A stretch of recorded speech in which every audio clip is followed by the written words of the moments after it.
First up, mate, there's a new Enfield rumoured, and it's been spied out testing, and it's going to be called the Guerrilla 450. Not gorilla like the animal, like the GUE Rilla type. Yes, okay. And they've even copyrighted the name and a logo, which looks very similar to the style of their current logos for bikes like the Hunter and Shotgun and stuff like that.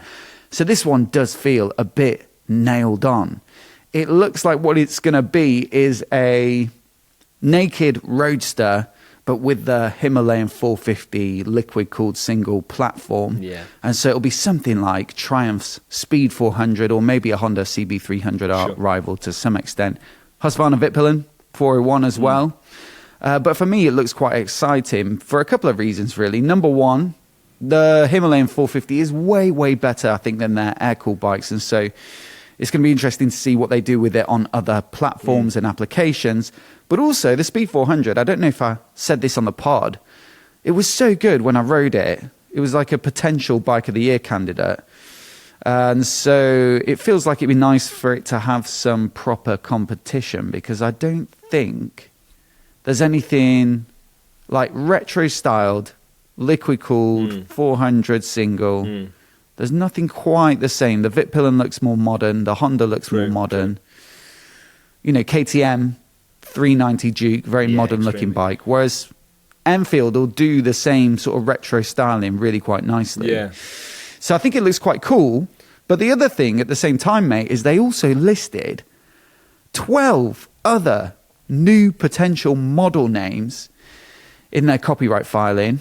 And so I thought we'd have a little rattle through them and see if we can perhaps imagine or guess what some of these bikes might be.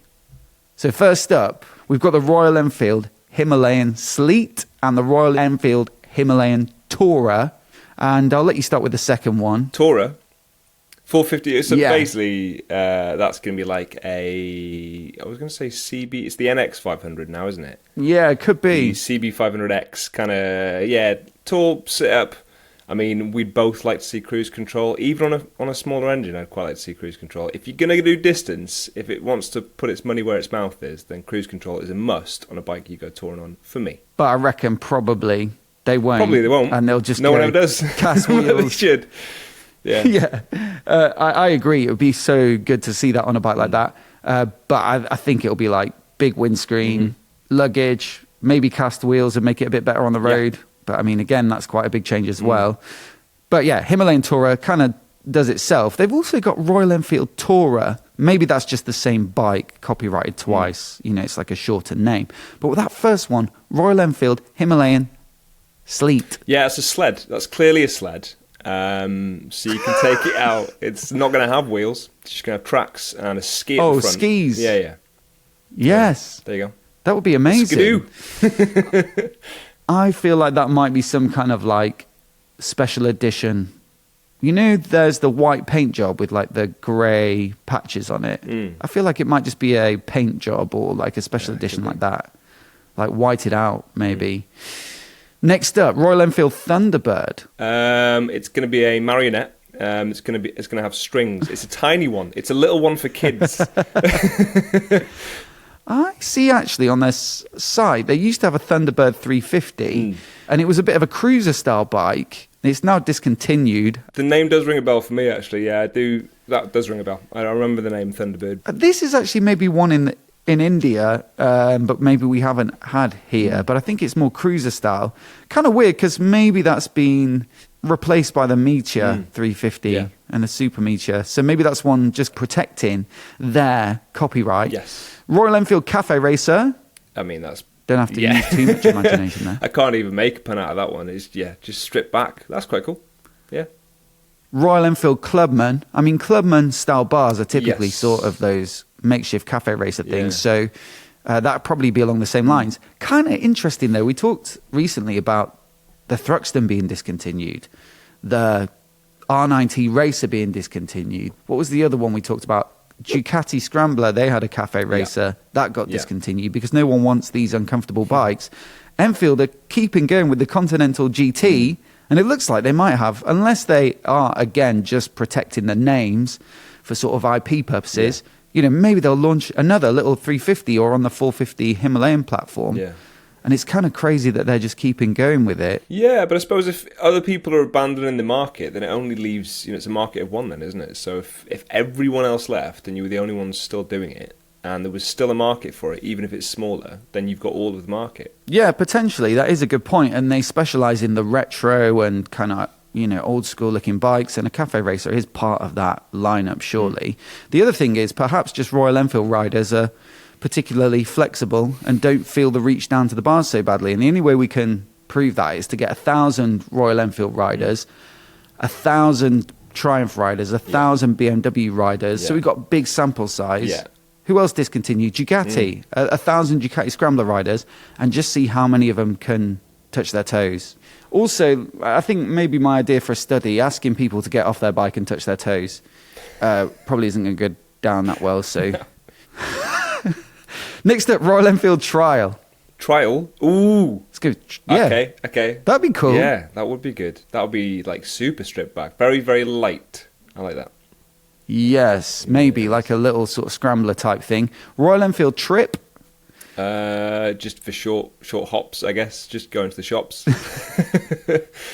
a space in it for carrying your shopping, or hooks on it for carrying your shopping, or some method of carrying bags from Tesco's. Could come with like integrated hallucinogenics. Royal Enfield Trip. Nice. Or just like a tie-dye inspired paint job. These are the last three. Royal Enfield Cruiser, CURZR. Slightly corny spelling, but we know that's going to be a cruiser-style bike. Yeah. Are you a big fan of that spelling or not? The noise probably gave it away now. Yeah. I think that dates I could badly. hear you physically cringing. Royal Enfield, these are the last two. Royal Enfield Thunderbird Logout and the Royal Enfield Logout. What's a logout? It's like logging out of a computer. Turning it off? I don't know. What is that reference to bikes? That's not from their historical archives, then I take it. What if people who don't like the new phone connectivity and TFT display on the Himalayan 450 can just buy a log-out version where instead of that TFT, you just get a very simple analog clock? Oh, yeah. Like getting off the grid. Imagine a log-out edition. Getting off the grid, yeah. Leave your phone at home. I just don't want any. That's the idea of biking anyway, right? To just sort of get out and forget all the other crap that goes with life. Yeah, no, it's nice. All right. I'm on board with that. I actually think for some people that would actually be quite appealing. Yeah, definitely a lot of people comment on the channel when it's a techie bike saying, forget all this stuff and having notifications on the screen. I got on my bike to get away from that. So let us know in the comments if you're watching on the YouTube version. Would you buy a log-out version of your bike? Anyway, that's the 12. Some interesting stuff. So also let us know if you're listening or watching, which of those are you most excited about? I think for me, honestly, the Himalayan was a little bit vibey for touring, so I'd like to see that addressed.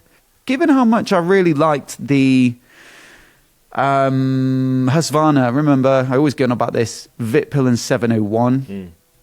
I think a little cafe racer 450 Enfield with that would be a liquid-cooled single as well, with a sporty riding position, although it wouldn't be super comfortable, would be a lot of fun.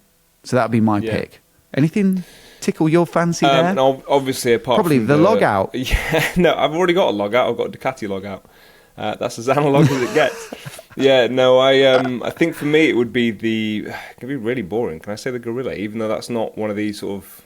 Yeah. I'm going to go with that one. I mean, it's obviously not confirmed yet, so I think that one just because I rode the Hemi the other day actually for the first time. Just you up did? and down. It not extensively, but enough to kind of get a feel for how different it is from the previous. And yeah, nice upgrade. Yeah, noticeable improvement on power and stuff. It feels appropriate now, and it feels competitive, and still feels pretty good, pretty analog. I think for me, I'd want it, just as light as I can get it, really, because it is a relatively light bike, I suppose. There's not too much complication to it.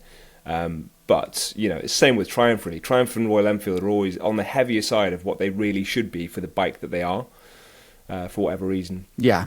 But yeah, I'd say... built to a price, I guess. Yeah, exactly. But yeah, no, it was really nice. I was pleasantly surprised and impressed by it. I'd probably say, the Guerrilla for me, if they did a flat track version. So if one of those names suited like a flat track version, then that'd be great. cool. Are you doing a longer review or anything for Urban Rider? or is that not really in the works? If time allows, yeah, we want to. It is literally just finding time at the moment, but yeah, the aim is. That would be cool. I'd love to see your extended thoughts. One other question as well.